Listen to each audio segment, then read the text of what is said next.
Welcome to the Season 4 compilation of the Quest Lore series, where I complete 23 more quests, ending with Desert Treasure 1 and Recipe for Disaster. The Fremennik Trials. To become a fremennik, Brunt the Chieftain tells you that you need at least 7 out of the 12 Elders of the Councils to give you their vote. Manny the Reveler challenges you to a drinking contest, but you can't outdrink him. Giving a council workman a beer for his hard work fixing the bridge, he hands you a cherry bomb. And in the Sears village, the poison salesman pitches to you non-alcoholic beer, which you buy a keg of for 250 coins. Lighting the cherry bomb and placing it in a pipe outside the Relica Long Hall, its explosion distracts everyone whilst you replace the alcoholic beer for the non-alcoholic one. This time you can easily outdrink Manny and you get his vote. Olaf the Bard will give you his vote if you prove yourself as a bard. You cut a branch of the swaying tree and craft an unfinished lyre, needing golden wool. You see that the golden sheeps are protected by a troll called Lally, who says a boy named Askeladden traded a pet rock for a golden fleece. Not wanting 2 pet rocks who could produce offspring, you offer Lally to make a stone soup instead, with the rock, onion, cabbage and potato. For teaching this recipe, Lally gives you a golden fleece which you turn into golden wool and string the lyre.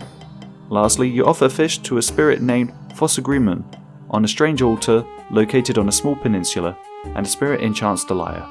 This gives it a magical property that channels music through you as you sing a song of your heroic feats in the Long Hall.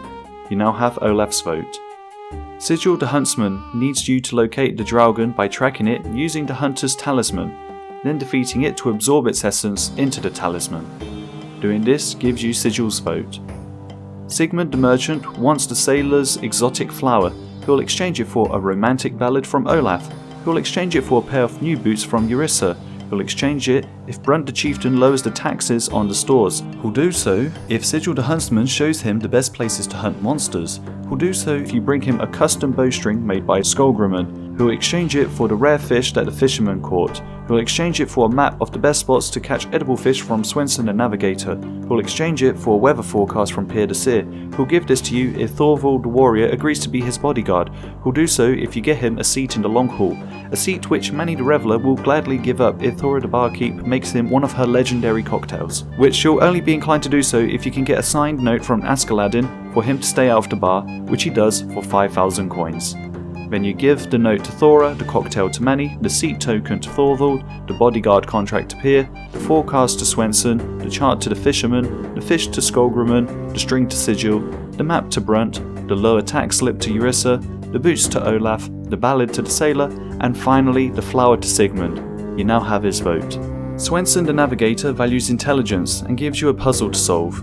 You enter the portals in the order of the letters in his name: Swenson, south, west, east, north, south, east, north, and get his vote. Thorvald the Warrior puts you through a challenge, a fight till the death, and you get his vote. Pierre de Seer deposits all your items into a bank. You solve a riddle to enter his house, and upstairs you find a red herring, a jug, a wooden disc, and a red coloured disc. Cooking the herring gives you red goop to colour the wooden disc. Downstairs, on the other side, you place 2 red discs and out pops a vase lid. Back upstairs, the bucket is filled with water, measured out by filling and emptying the jug back and forth until the bucket is 4/5 full, which is the weight that opens the chest to give the vase, which you will fill with water, pop the lid on, and freeze on the table, to get the key by melting it on the stove. This gets you the 7th vote from Pierre de Seer. Now, Chief Brunt declares you as a fremennik and gives you your fremennik name. Completing this quest is a requirement for the Fremennik Isles, the Fremennik Exiles, Throne of Miscellanea, Lunar Diplomacy, Rag and Bone Man 2, and Olaf's Quest. To start this quest, you must have completed the Fremennik Trials. Olaf Radson's ship crashed, and with it the opportunity to make his family and ancestors proud. He wants you to deliver some special carvings to his wife and son in Relica, pretending that they are from a faraway land. You cut the windswept tree, he makes the carving, and you deliver them. His wife Ingrid and son Wolf would like to see him again. Back near Olaf, the fire's gone out. He hands you some driftwood, and the fire is lit. Hungry, you give him some food, and then he gives you the map he was trying to follow. Just south of the windswept tree, you dig and find a dungeon. Killing a fremennik skeleton, you find a key, then solve a puzzle, and grab some rope and rotten barrels. These are placed to fix the walkway, and the key opens the door. Here, In the remains of the ship, you try to open a chest and a skeleton named Captain Ulfric appears from the grave. Several decades ago, a fleet of fremennik ships were carrying a considerable amount of treasure, but they were destroyed by an unknown force. Only Ulric's ship survived, albeit crashed in a cavern. A man named Sven did manage to escape and was able to create a map showing how to reach the cavern by land. This map was passed down generations into the hands of his grandson, Olaf. When Captain Ulfric is defeated, you get the treasure. Quest complete. Throne of Miscellanea. To start this quest, you must have completed Hero's Quest and the Fremennik Trials. King Vargas has become a Yeti, making it difficult to perform his duties as a ruler of Miscellanea. You offer to fulfill his role, and he tasks you to negotiate peace with Etceteria, propose to one of his children to become a steward of the realm, and gain support of the population. Advisor Grimm gives you some basic instructions on how to complete these. Using an arsenal of advanced flirtation techniques, you woo the prince or princess and inform the king of the upcoming marriage. Queen Sigrid of Etceteria wants King Vargas to recognize her land as sovereign. They've been on bad terms ever since she said that he wasn't a good adventurer, and when he tried to prove her wrong, he travelled to the Icelands where he was transformed into a Yeti. He declared war, but neither nation had an army. King Vargas would recognize their sovereignty, but he firstly wants the Etceteria national anthem changed. It's currently titled, "You're Stupid, We're the Best." Queen Sigrid needs a bard to compose a new anthem. Prince Brand makes one, although it's pretty bad, so Advisor Grimm improves it, and the Queen likes it.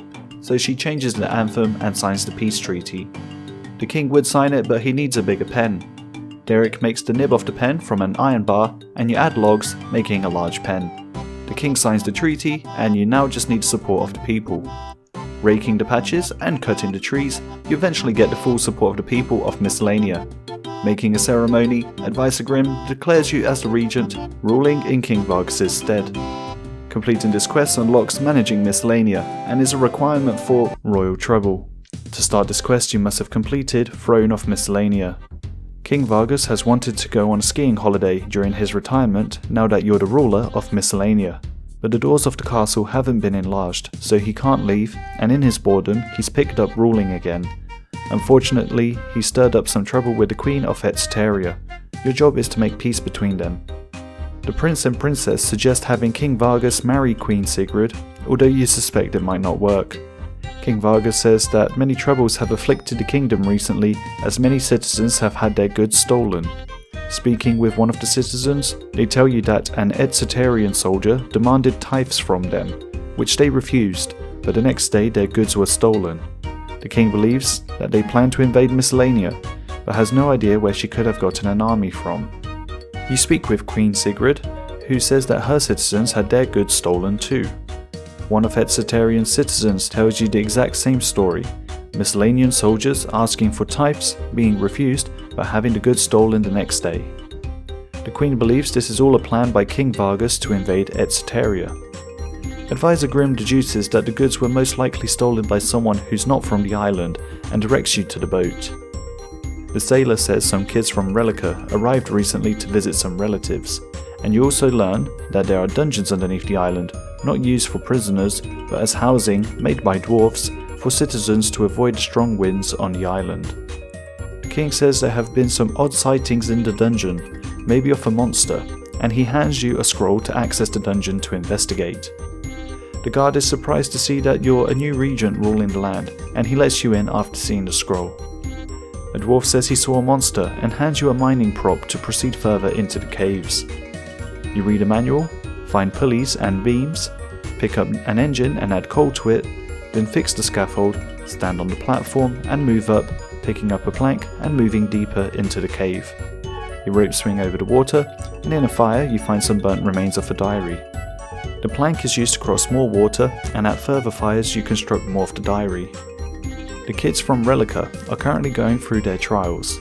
They heard about a warring island and planned to make peace there, only to find out that peace had been made by an adventurer not too long ago. They then planned to start a war again to later stop it to complete their trials, but the stolen goods are now trapped behind a monstrous snake that lurks the caves. The snake is defeated, you get the goods and exit the cave. You then explain to the queen what happened, and she gives you a letter to hand to the king. It seems that they might get along well after all. Quest complete. Nature Spirit. To start this quest you must have completed the Restless Ghost and Priest in Peril. Drizzle would like you to check on Phileman, who lives in the mort'ton swamp. He appears as a ghost but doesn't believe he is one, so you grab the mirror underneath the washing bowl and he comes to accept his current state. Searching his grotto you find his journal and he explains that he was a powerful druid who lived here before the forest became a swamp, and he wanted to be the protector of it as a nature spirit. He was needing 3 unspecified items to become the protector. He hands you a papyrus with a spell that needs to be blessed by a priest, which Drizzle does promptly. You cast the spell next to some rotting logs, blooming some fungus. This is shown to Phileman, who believes this is one of the 3 items needed, as referred to in his journal. The fungus is placed on the brown stone, the use spell on the green stone, and you stand on the orange stone, completing the riddle in his journal. The druid casts the spell, and you can now enter his grotto, where you witness him complete the transformation into the nature spirit. Now he blesses your silver sickle and hands you a pouch so you can make ghasts visible and defeat them. First you cast Bloom to collect 3 mushrooms, you add these to the pouch and defeat the visible ghasts. Now Phileman can transform his grotto into an altar of nature. Completing this quest is a requirement for Fairy Tale Part 1, Growing Pains, In Search of the Marique, and Recipe for Disaster, Shades of mort'ton. To start this quest you must have completed Priest in Peril. In mort'ton you find a book on a shelf, the diary of Herbie Flax. A green haze has come over the town, making people sick. Herbie is experimenting with different potions to cure the diseased people. Unfortunately, the dismissal of the temple as superstition prevented him from experimenting with the flame tear. His most successful potion was Serum 207, which only has a short-lasting effect and is made by mixing a vial of water with Taramin and ashes. This is used on the store owner Razmir Kilgan, and he asks you to kill 5 law shades and to bring 3 of their remains to him. Then you buy some olive oil, timber beams, limestone bricks and swamp paste from him. Another dose is used on Old Squire Chauncey, and he studies one of the shades' remains. He concludes that to put them at rest they need to burn in a fire lit by pyre logs, made by using flame-teared olive oil created in the temple. He also concludes that Herbie's potions can be upgraded at the temple too. The temple walls are fixed and then repaired until the olive oil can be used on the sacred flame, and also the Serum 207 is turned into Serum 208, giving it a permanent curing effect. Logs are prepared with the sacred oil and the remains are burnt on funeral pyres, solving the Law Shades issue, and you permanently cure Old Squire, solving the mort'ton disease. Completing this quest is a requirement for the Shades of mort'ton minigame. Haunted Mine. To start this quest you must have completed Priest in Peril. The Mort Ridge mines under Mauritania were once the site of an extensive mining operation, but after the Miscellanea War it has been abandoned and flooded by the River Salve. The blessed waters of the Salve infused purple crystals at the deepest levels with magical properties that severely weaken and kill unholy creatures, hence its name, Salve Amulet. Lord Draken feared the knowledge of these crystals, so he ordered the mine to be shut down, and during the collapse all the slaves, vampires and crewmen were slaughtered. Now their souls haunt the mines. Lord Draken imprisoned the Zemarakian mage Trell's Daith on the lowest levels to protect the crystals. Even after his death, Trell's Daith's tortured soul continues to guard the mine. The Saradominist Zealot's mission is to explore the mines and find these crystals. You ask about how to get in, and the Zealot says he heard of a second entrance, plus he was given a key to access the lower mines. You pickpocket his key, climb over the minecart near the broken rune crossbow, and enter the mines. Making your way through the labyrinth of tunnels and ladders, you pick up a glowing fungus and place it in a minecart, and then solve a puzzle, directing it to the other side of the mines. Now you get the glowing fungus on the other side without it being destroyed by the sunlight outside. Further down, you use the key to turn a water pipe and quickly run towards the lift before a mischievous ghost shuts off the water. Now, in the deepest part of the caves, the glowing fungus provides light. When you try to pick up the innocent looking key, it floats away and the ghost of Trell's Daith appears and starts to attack you. The environment comes to life and the obstacles cause a lot of damage. Trell's Daith moves across the room, only allowing a few hits to be made. but after an intense fight, you can now peacefully pick up the key. The key unlocks a room full of salve crystals. You cut a piece of crystal and are now able to make a salve amulet. Plus, you unlock a shortcut tunnel to this room. Completing this quest gives you access to the lair of Tarn Razalor, creature of Fenconstrain. To start this quest, you must have completed the Restless Ghost and Priest in Peril. Dr. Fenconstrain is looking for a new butler. You offer to take that role, and he asks you to gather dead body parts to stitch together a complete body for an experiment. Upstairs in both bookcases, you pull a book that triggers it to open a secret compartment where you find an obsidian and a marble amulet. These combine together to make a star amulet. In the back of the castle, the gardener ghost says his head was cut off while he was digging a grave. He follows you into the woods and you find his head. In the pub in Canifis, you buy a pickled human brain for 50 coins, and these items can be combined together. The star amulet fits on the tombstone south of the castle, and it opens to a dungeon. You pass terrifying looking experiments, and killing one of them drops a key, opening the gate to make it to the other side. In front of the 3 graves, you dig the arms, legs and torso. You hand the body parts, a needle and some thread to Dr. Fenconstrain, and he sews a hideous creature together. Now you need to make a lightning rod. The headless gardener ghost hands you the keys to the shed, where you find a broom. Attaching 3 garden canes to the brush with bronze wires extends its length, and when sweeping the chimney, a conductor mold drops. Using a silver bar with the mold makes a conductor.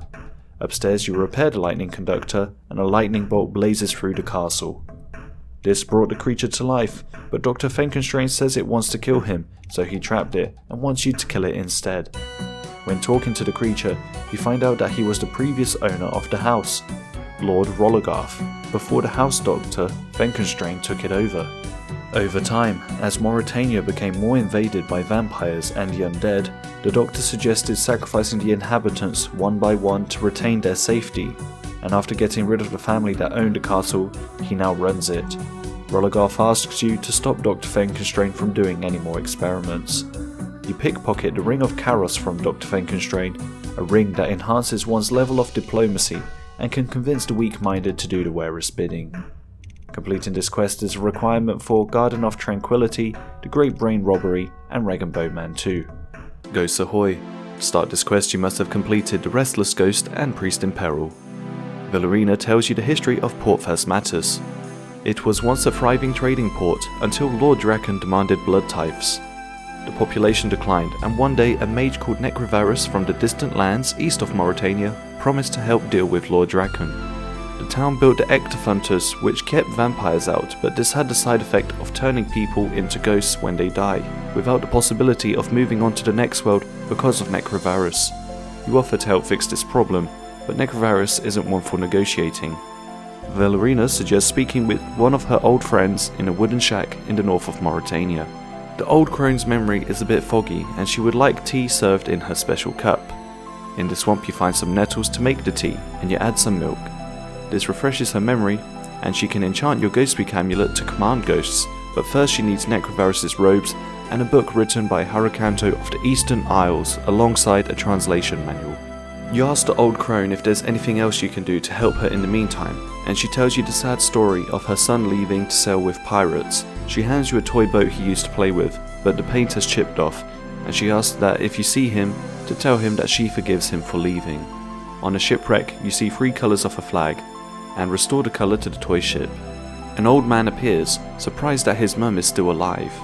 You exchange the toy boat for a chest key, which unlocks a piece of the map. Another map piece is found in a chest guarded by a lobster, and the final after jumping across many rocks. The map together points towards Dragon Tooth Island. In Port Phasmys, a ghost sells you to the island for 25 ectotokens. Following the map, you dig where X marks the spot and find the Book of Harakanto. Next, back at the port, you meet Ak Haranu, who is from the east. He'll trade a translation manual for a longbow signed by Robin Hood, who's in the pub. Robin Hood doesn't want to sign it, but after losing a few gambles off rune draw, he compensates by signing the bow. This is exchanged with Ak Haranu for the translation manual. Next, the ghost that runs the pub asks you to change Robin Hood's bed linen. A bucket of slime from the Ectofuntus is used on the bedsheet, and you now have a ghost disguise. Gravingus needs 10 signatures to protest Necrovarus' rule. which you get. When showing this to Necrovarus, he burns the petition, accidentally dropping a key. The key unlocks a room with his coffin, where you get his robes. With the robes, the amulet, the Book of Harakanto and the translation manual, the old crone performs the enchantment ritual. Now Necrovarus will let any ghost of Port Phasmatus who so wishes to pass into the next world. Valerina hands you an ectophile for your help, which lets you teleport to the Ectofunctus. Completing this quest is a requirement for Dragon Slayer 2. Murder mystery. Lord Sinclair has been murdered and you help investigate. Inside a sack you find some flypaper. A local gossip tells you that the Sinclairs used to live in the castle before King Arthur moved in with his knights. Now they're living in a smaller house. You also learn about the main interest of each of the children and that an intruder would have had a hard time getting past a guard dog. Also, the butler is loyal to a T, and recently the poison salesman in Sears Village made a big sale with a Sinclair. The poison salesman says that he sold a bottle of poison to each of the children. You examine the knife, too flimsy to have been used as the murder weapon, and also the pot from which Lord Sinclair drank on the night he died. Lastly, you find some thread caught on a loose nail on the window. In each of the rooms you search a barrel to find the favourite item of each of the Sinclair children. Talking with them, they all deflect any culpability for the crime. You use flour on their items and then the flypaper to see if you find a match with the dagger. You ask the matching suspect why they bought poison recently and investigate to see if this is true, but it isn't. Speaking with the guard, you explain that the knife is a red herring, that there was no intruder. You showed the thread of the matching colour of clothing, and explained the lie of the utility of the poison, and then finally showed the fingerprint. You are rewarded with 2,000 coins. Completing this quest is a requirement for Recipe for Disaster and King's Ransom. Gertrude's cat. Gertrude lost her cat Fluffs. Her sons Shillop and Willow might know where the cat is. The sons are in Varrock Square. They say that Fluffs was last seen with them in their secret play area, but they'll only tell you where it is if you pay 100 coins. They mentioned a lumber yard where you find a cat but it doesn't want to leave. You feed it milk and a sardine seasoned with the Dougal leaves from behind Gertrude's house, but it still won't leave. Searching the crates around the lumber yard, you find a kitten which you reunite, prompting Fluffs to return home. Gertrude thanks you and rewards you with a chocolate cake, some stew and a pet kitten. Completing this quest is a requirement for Ick Florin's Little Helper and Recipe for Disaster. Big Chompy bird hunting. Rance would like your help to catch a Chompy bird so that he may feed him and his children. First he needs arrows made from the achy trees nearby. Logs are chiselled into arrow shafts, feathers are added, and then wolf bones are chiselled to make the arrow tips. Chompies like to feast on bloated toads, so Rance instructs you on how to get the bait. One of Rance's children tells you that the ogre bellows are in the chest under the heavy rock. With this, you catch and inflate some toads with swamp gas. He points to an area where you place the bait, but he keeps missing his shots. You ask to have a go using his bow and successfully hunt the Chompy. Now Rance wants you to cook the bird with the ingredients that he and his children want added. With these items in the inventory, they're cooked on the spit roast and they enjoy a delicious meal. Completing this quest is a requirement for Morning's End Part 1, Zoga Flesh Eaters, and Recipe for Disaster, Horror from the Deep. Outside a lighthouse, north of the barbarian outpost, Larissa asks for your help to find her boyfriend Josic, the lighthouse keeper. He hasn't been seen in 3 days, the light has gone out, and the door is locked up tight. Larissa gave her spare key to her cousin Gunjorn for safekeeping. Also, the recent storm destroyed the bridge, so she asked for your help to fix it. With 2 planks and 60 nails, you fix the bridge, making it passable, and Gunjorn, in the barbarian agility course, hands you the spare key. Now you enter the lighthouse and there are many signs of damage. You need to fix the light as soon as possible to stop boats from crashing. In Josic's library you find a manual that explains how to fix the light, and also his journal, where you learn that he was sent to work as a replacement for his uncle Silas, who has disappeared strangely. You also learn that Josic's spirit has been lifted recently, as he's fallen in love with Larissa. An ancient diary is found with Silas's ramblings. He slowly went insane and built a door dedicated to the Dagonoths, for whom he had an unhealthy fascination with. Logged by the 4 elemental runes, an arrow and a sword, he most likely closed himself in with the Dagonoths, hoping to become one of them. The light is fixed using swamp tar, a tinderbox and molten glass, and downstairs Josic is alive but hurt from the Dagonoth. One of its babies appears, whose defeat triggers its Dagonoth mother to attack you. Using each of the elements and weapons, it is defeated and drops a rusty casket. Jorik opens it for a god book of your choice. Completing this quest is a requirement for Rag and Bone Man 2 and Recipe for Disaster. The Golem. Near the ruined city of Uza, you find a letter on the floor. It's addressed to Varman, who was exploring the ruins. The letter mentions a recent discovery of another city from the same time period east of Varrock. This would be Senistan, which you'd have discovered underneath the dig site. Just outside the temple, there's a damaged clay golem. After repairing him with 4 soft clay, he says that his task is incomplete and that he needs to open a portal to defeat the Great Demon. To open the portal, 4 statues must display the correct pattern. The golem says he must defeat the demon as no living being can destroy it. Inside the temple you pick up some black mushrooms which are grinded into black dye. At the dig site you meet Elissa, who wrote the letter found earlier to her husband, who has sadly passed away. His research of Uza can be found in the exam center. Varman learnt that Uza was a thriving city during the Third Age, and the inhabitants learnt the magic to create golems. One day the city would be attacked by Zamorak's forces, and this would ultimately destroy the city. In the temple, there's a door sealing the demon Phameron, who was Zamorak's chief lieutenant and ally in defeating Zaros. The golems were being created to defeat the demons. They receive instructions by writing a papyrus with natural ink and a phoenix feather quill, and placing it into the golem's head compartment. You ask Curator Hakehalan if you could have the statuette so you can open the portal to the lair of an elder demon. He says, "Good heavens, I'd never let you do such a dangerous thing," so you pickpocket his key and steal the statuette. You grab a feather from the desert phoenix, and in the temple the statues are placed and turn towards the door, opening it. Inside you chisel the gemstones from the throne and then leave, grabbing a strange implement. The golem doesn't understand that the demon is already defeated, so you write your task is done and update him using the strange implement. He can now rest. Completing this quest is a requirement for Shadow of the Storm. To start this quest you must have completed the Golem and Demon Slayer. Father Reen is looking for you as you have Silverlight, which defeated Delrith. He has discovered that a group of dark wizards are going to use the temple in the ruined city of Uza to summon Agrif Nar, a demon who can control the weather. The demon was banished at the end of the God Wars. Father Reen's plan is that instead of preventing the incantation resurrecting Agrif Nar, you're to wait until he's summoned so you can kill him once and for all. In the ruins, you meet Father Baden. Him and Father Reen have been following Denath, who is the one planning to bring back Agrif Nar, and was also the one who brought back Delrith during the Demon Slayer quest. Denath has brought a group of dark wizards to perform the incantation. Your job is to infiltrate the group so you're within striking distance of the demon as he's summoned. You pick up black mushrooms to make black dye, and use this to colour silver light into dark light. Outside the demon throne room, you meet Evil Dave.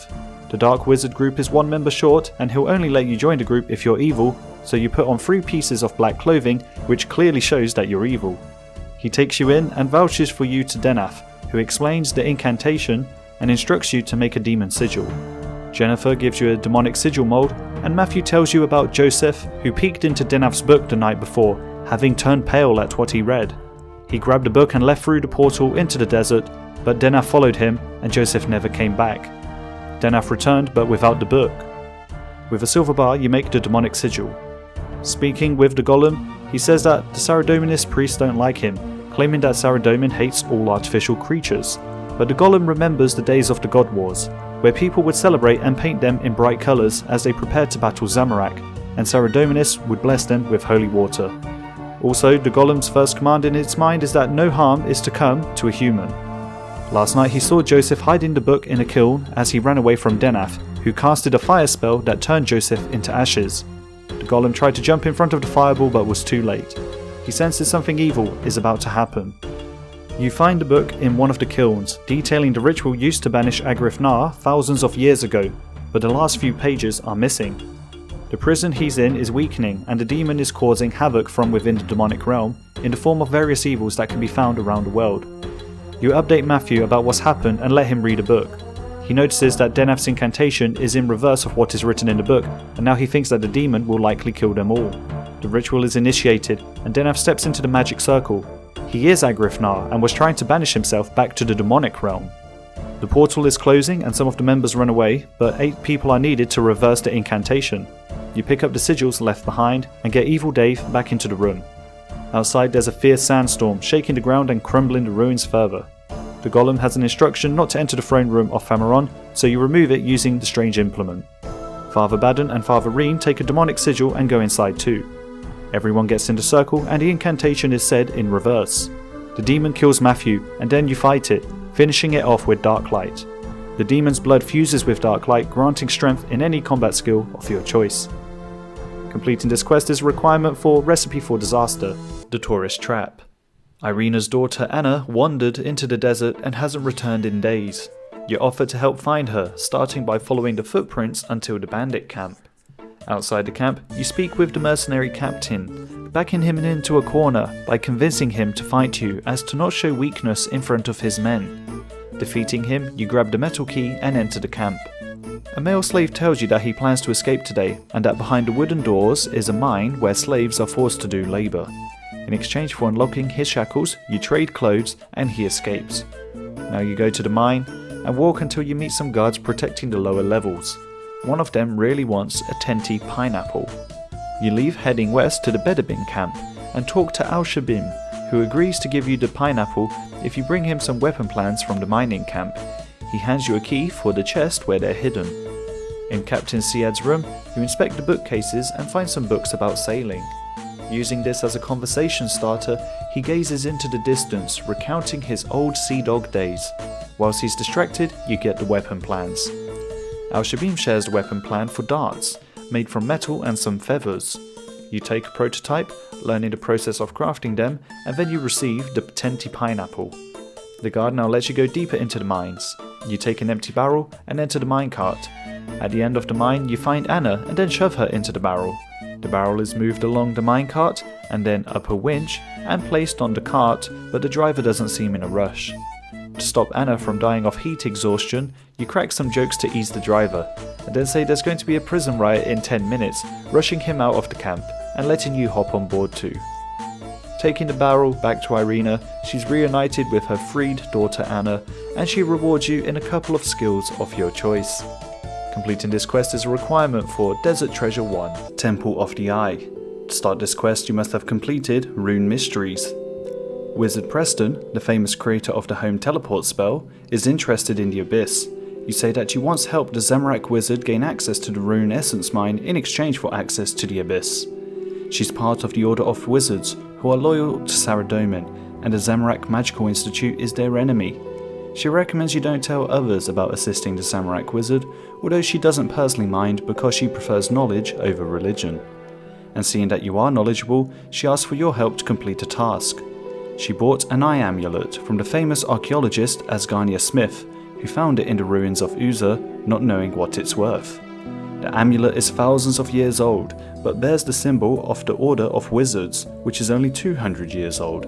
It also contains 2 magical signatures, one of Rune Essence and one of the Abyss. A spell to trace the amulet can only be cast from the Abyss, which is where you come in. Seeing that you are friendly with the Zamorak wizard, he'll look into it, but only after being brought a strong cup of tea and a bucket of water. The water is to wash the dark mage that's been in the rift for a long time. To gauge its location, you solve a colour puzzle, and then he hands you an incantation.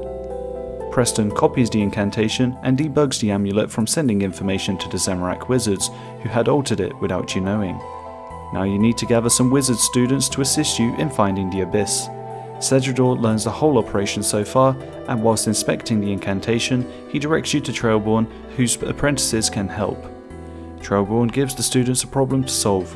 Essentially, it's a riddle divided in 3 parts, and the lesson is that the students working together as a team can solve the riddle, whereas alone and focused on themselves they could not solve it. With the 3 students, the incantation, and the amulet ready and free from Zamorakian sabotage, you enter the Abyss. You appear to be deep below the sea, just south of Mauritania. This place was built during ancient times in honour of Saradomin and appears connected to the mages. When you touch the markings on the floor, you have a vision of justiciars vowing to keep the Abyss a secret and protect it from Zamorak's forces. You learn that you are in the Temple of the Eye. And then a massive portal appears, pulling Preston into it, and evil creatures appear. The Guardian of the Rift awakens and needs your help to hold back the abyssal creatures coming from the scar. Now the Guardian has the power to close the rift. Unfortunately, the creatures from the scar will keep attacking, so the students decide to stay and help. The Guardian says that Preston is most likely dead. Cedrador is updated once again, and you now have access to the Guardians of the Rift minigame. Completing this quest is a requirement for Desert Treasure 2, Death Plateau. Commander Denolf of the Berthorpe Imperial Guard needs your help to defeat the hostile trolls that have taken camp at the Death Plateau. The path to their camp is heavily guarded, and you offer to find another way in. The Berthorpe Imperial Guard's equipment is stored in Berthorpe Castle, but the guard that was on duty lost the combination to the lock. Denolf asks you to resolve this also. Eric says Harold is the guard that was on duty last night. He is staying at the Toad and Chicken Inn, but doesn't want to talk about the combination. Eric says that he might open up after a drink. You give Harold a pint of Asgarnian ale, and then he requests a Blurberry special. This makes him drunk, so you gamble over 100 coins, and he loses and writes you an IOU on the back of the paper with the combination. Solving the combination riddle, it unlocks the door, and now the archer can go downstairs and leave. Heading northwest towards the mountain, you enter a cave and meet Saber. You ask him if there's another path to the Death Plateau, and he mentions that there's a Sherpa who might know. Further west, and partway up the mountain, you meet the Sherpa Tenzing, who asks you to get new spikes on his climbing boots made by Dunstan. Dunstan wants his son to join the Imperial Guard, so with Commander Denolf's certificate and 1 iron bar, the new spikes for the boots are made. Back in Tenzing's home, you give him the boots and 10 loaves of bread plus 10 cooked trout in exchange for a map of the secret passage. You explore this passage to make sure that it's safe for the Imperial Guard, and Denolf accepts the map, making you an honorary member of the Berthorpe Imperial Guard. He trains you in attack and gives you a pair of steel claws. Completing this quest is a requirement for Troll Stronghold. To start this quest, you must have completed Death Plateau. The Berthorpe Imperial Guard attempted an attack on the trolls at Death Plateau, but were then ambushed by more coming from their stronghold found just north. Dunstan's son Godric was captured, and your task is to rescue him. You buy some climbing boots from Tenzing for 12 coins, allowing you to climb over the rocks and through the passage towards the troll stronghold. It's protected by a troll called Dad, who you defeat in combat. Making your way around the mountain, you enter the stronghold and fight the troll general, who drops a prison key. You then pickpocket the sleeping prison guards for 2 cell keys and free Edgar and Godric, who escape and are now free. As a reward, Dunstan gives you his great-great-grandfather's heirloom, a lore talisman. Completing this quest is a requirement for Desert Treasure 1, Devious Minds, Edgar's Ruse, Monkey Madness 2, and Troll Romance. To start this quest, you must have completed Troll Stronghold. Ugg is in love with Aga, but Aga is currently with Arg. Aga isn't sure how much Arg loves her, as he promised to bring her a trollweiss flower, but has not done so yet. Ugg feels hopeless, as he'd like to give this flower to her, but it's a very rare flower that hasn't been seen in ages. Tenzing knows about the trollweiss, saying that it's a long and perilous journey to get there, and that you'll need to make a sled to go down the mountain.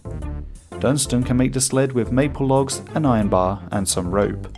A bucket of wax and some swamp tar are mixed together in a cake tin to add a protective layer to the sled. Making your way up past the mountain trolls, you enter a cave with ice trolls and eventually reach the top. You then sled down to an icy outcrop with trollweiss. You pick some up and head down to the bottom of the mountain, and then go back to Ugg to hand the flowers to him, but he doesn't want to give them to Aga until Arg is out of the picture, so you quickly dispose of him in the troll arena.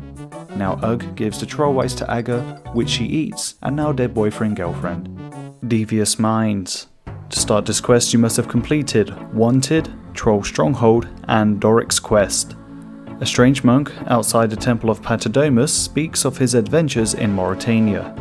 He learnt of a weapon which is a slender and flexible mithril 2-hand sword with a normal bowstring attached.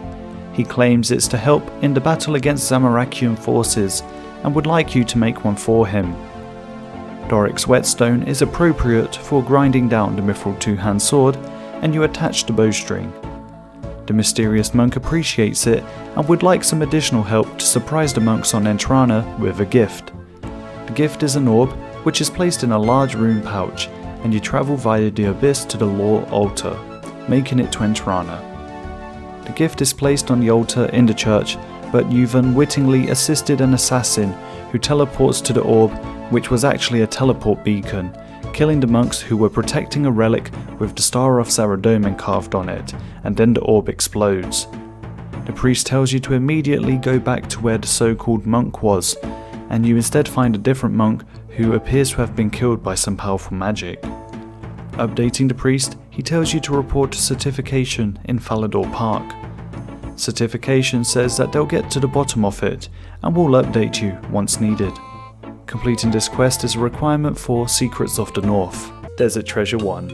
To start this quest you must have completed the Dig Site, Temple of Ikov, the Tourist Trap, Troll Stronghold, Death Plateau, Priest in Peril, and Waterfall Quest. In the Caridian Desert, you meet the world-famous archaeologist extraordinaire Asgarnia Smith, who recently found a stone tablet with inscriptions he can't decipher. He gives you the etchings to bring to Terry Belando, the archaeological expert at the Dig Site Exam Center. He recognizes you from finding the stone tablet under the dig site in a previous quest. He makes a rough translation of this old language in a journal, and you hand it to Asgarnia Smith. There appears to be 4 diamonds concealing something in the temple.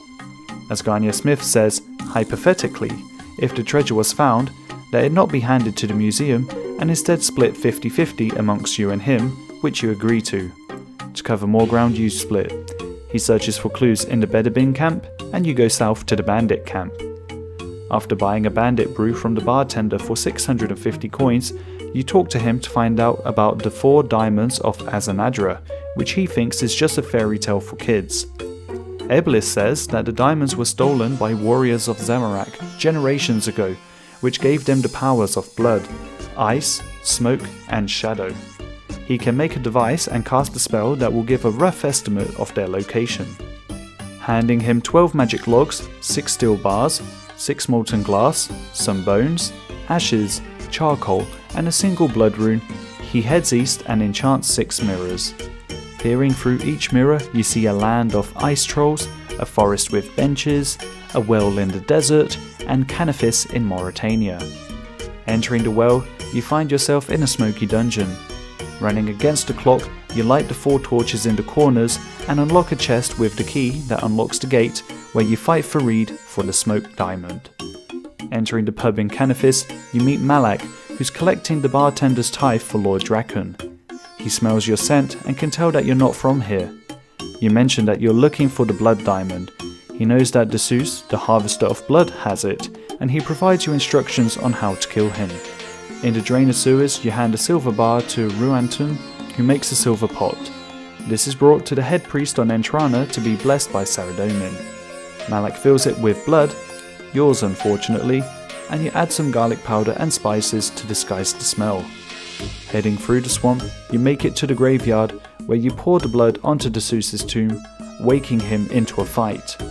When defeated, he doesn't drop the blood diamond, so you speak to Malak again and he hands you it. The reason he wanted Desus killed is because vampires tend not to die of old age, and in the interest of gaining some land, Malak needed Desus to die, but not by the suspicion of using his own hands. West of the Fishing Guild, you talk to Rosolo, who will give you a ring of visibility in return for the gilded cross that was stolen from him by a man named Lahib from the bandit camp. You pick the lock of Lahib's chest in the bandit camp and obtain the gilded cross. This is traded for the ring of visibility, which shows a passageway that was unseen before. Making your way to the end of the long, winding tunnel, Damis appears and attacks you. When you defeat him, he drops the shadow diamond. Dunstan makes you a pair of spiked climbing boots and you head up Trollheim Mountain. Here you see an ice troll child crying. You give him a sweet and he mentions that his parents were frozen in place for stealing a diamond. You squeeze through the gate, entering a stat-draining blizzard, and kill 5 ice trolls to melt the ice from the cave entrance. Making your way through, you pass some ice wolves, and then Camel appears. After defeating him, you head even further up the mountain, along a floating ice path, until you reach the frozen troll parents. Casting fire spells to unfreeze them, they mention that their child had the diamond all along. Reunited once again, the kid hands you the ice diamond. With all 4 diamonds in your possession, you return to Eblis in the desert, and he tells you the story of the legendary hero Azanadra. He had the 4 powers of blood, ice, smoke and shadow, but at the end of the war with Zamorak, he was imprisoned in the temple indefinitely and had his powers removed from him. Placing the 4 diamonds in each pillar removes the barrier to the pyramid, and you enter. Making your way past traps and going deeper through the tunnels, you make it to the altar room where Azanadra is.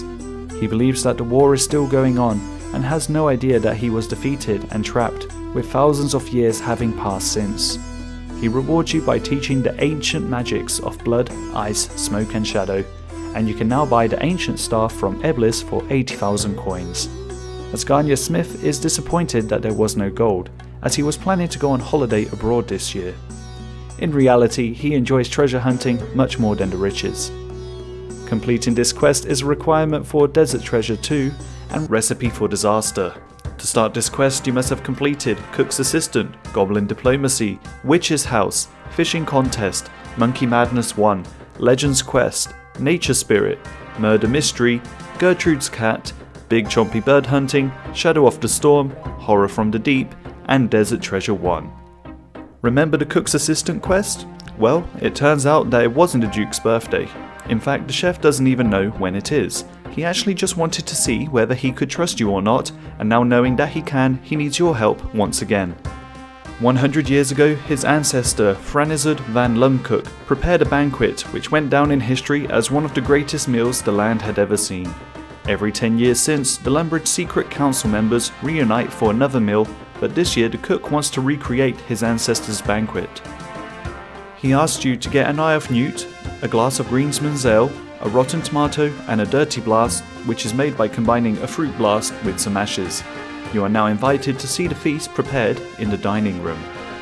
Attending the feast are Osmond from Al Kharid, the chief guard of the White Wolf Mountain Dwarves, Pirate Pete from Brain Deaf Island, the Goblin Generals from Goblin Village, Scratch Uglogwi from the Feldip Hills, Phileas the Lumbridge Guide, Evil Dave from Edgeville, Sir Amek Vaz, leader of the White Knights of Falador, and King Awawurge from Ape Atoll. The Duke and Osmond are taken away by some random events, and then you enter the room. Suddenly, the Culinarimancer appears and attacks everyone with a magic spell. Gypsy Aris shows up in the nick of time to freeze everyone in the room except you and her. At the feast 100 years ago, the Culinarimancer threatened to kill everyone in the secret council, only to be stopped by the Duke's assistant, who managed to trap him in another dimension. Today, you accidentally helped the current cook create a powerful food magic which released the Culinarimancer from his prison. The time-free spell is limited to this room, and outside of it the council members have already been saved. Your quest is to save them in this room. To do so, each member of the council must be fed their favourite food to counteract the Culinarimancer's magic. Firstly, the Mountain Dwarf. His father won't tell you his son's favourite recipe. In Falador, for 200 coins, the barmaid in the Rising Sun Inn tells you the secret recipe for an Asgardian ale, which is an Asgardian ale with a coin dropped in it. Speaking with the Mountain Dwarf's father again, you hand him multiple Asgardian ales, making him drunk and friendly. For 100 coins, a bucket of milk, an egg, a pot of flour, and a bowl of water, he bakes a dwarven rock cake. Wielding the ice gloves, you pick up the molten hot rock cake, cooling it down, and then use it on the Mountain Dwarf, freeing him from the Culinarimancer's spell. Secondly, the Goblin Generals. Underneath the Goblin Village, the chef Mudknuckles is experimenting with a new recipe which he overheard 2 dwarves talking about. He needs some charcoal, which you hand to him, although the experiment's result is explosive. He calls it fast food for how quickly it goes from raw to burnt. The General's favourite dish is made from orange slices that aren't the colour orange, fish bait, and soggy bread. Mudknuckles makes the slop of compromise, which you use on the Generals to free them. Thirdly, Pirate Pete. The chef finds a recipe for fish cakes. Speaking with Murphy in Port Khazud, you hand him a fishbowl and he makes a diving apparatus. You go out to sea and dive into the water. Here you pick up some kelp and then speak with a Moga named Nung, who wants you to get him 5 Mudskipper hides. You pick up 5 rocks and enter the Mudskipper cave, killing 5 of them, and then take the hides to Nung. You also hand him a needle and 3 bronze wires to make clothing from the hides.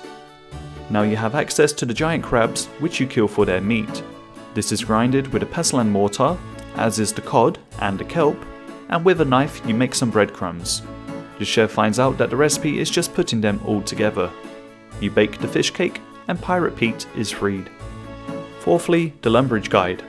Wizard Trayborn needs to enchant the basic cake ingredients with knowledge, so you solve 3 quizzes. Then you bake them together just like a normal cake and the Lumbridge Guide is freed. Fifthly, Evil Dave. To make the perfect stew, the right balance of spices needs to be found. In the Edgeville basement where he lives, you hunt the hell rats to collect the spices.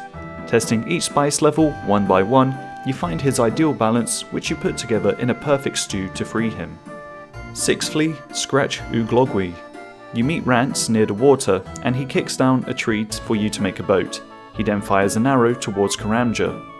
You go there and cook a Chompy on an iron spit. Rance's children follow the scent and take you back on the boat you made. After this seemingly pointless endeavour, Rance now tells you how to catch jubblies, the favourite food of the ogre chief. Catching some toads by inflating them with swamp gas and mining some rocks, you balloon the toads even further, attaching the rock with a ball of wool to add weight. In a similar fashion to hunting chompies, a jubbly appears and you kill it with the ogre bow and arrows. Cooking it on the spit makes a lovely jubbly, Scratch Uglogwi's favourite meal, and he is freed from the spell. Seventhly, Sir Amic Vase. The chef reminds you of your impressive feat making the creme brulee supreme. The wise old man tells you about the evil chicken and directs you to the land of the fairies to find its lair. In the Karazi jungle, you pick up a vanilla pod from the plants near the coastline. Cream is added to a bucket of milk, then a pot of corn flour, and now the vanilla pod. On Entrana, a Draymond branch is grinded into cinnamon. Now, in Zenaris, you use a raw chicken on the chicken shrine to enter it. Running past black dragons, you fight the evil chicken and pick up its egg, which is added to the mix, and the cinnamon is added too. Then, a black dragon is killed to receive a dragon token. You then equip some ice gloves and rub the token, creating a dream state where Kuklik, one of the last fairy dragons, appears and flambés the brulee to cook it, making the creme brulee supreme, which frees Sir Amic Vase. Eighthly and lastly, King Awawoge. You buy some monkey talismans and retrieve the bones of a ninja monkey, a gorilla, and a zombie monkey. With these items, Zooknok makes the gorilla, ninja monkey, and zombie monkey gree-grees. King Awawoge won't tell you his favourite recipe. The 3 monkeys in the temple happen to know what it is: roasted giant snake, stuffed with sliced banana and monkey nut paste. Although normal monkey nuts and regular bananas won't do. There's a red banana tree on the western side of a atoll. Turning into a gorilla gives you the strength to pull the tree with a rope to obtain the red banana, which you slice. Snake corpses are obtained in the pit on Crash Island, and after completing the obstacle course as a ninja monkey, the cheeky monkey nuts are found on a bush inside a cave. These are grinded and the ingredients are combined together. Underneath the temple, through a crevice, you walk over hot coals as a zombie monkey and find a long rock where you can cook the stuffed snakes. Using this on King Awawoge frees him and he teaches you the Ape Atoll teleport spell. Finally, after saving every member of the secret council, time proceeds with a spell and the Culinarimancer retreats back to his own dimension. Gypsy Aris tells you to go after him and finish him off once and for all. Prayers can't be used in this dimension and you defeat various food bosses to weaken the Culinarimancer. These bosses take the form of various foes you've defeated in previous quests. In the final showdown, the Culinarimancer is defeated, bloating him into an explosion of food. Completing this quest unlocks the Barrow's Gloves. Thank you very much for watching Season 4 of the Questlore series. Join me next time in Season 5 where I'll explain the lore behind Mountain Daughter.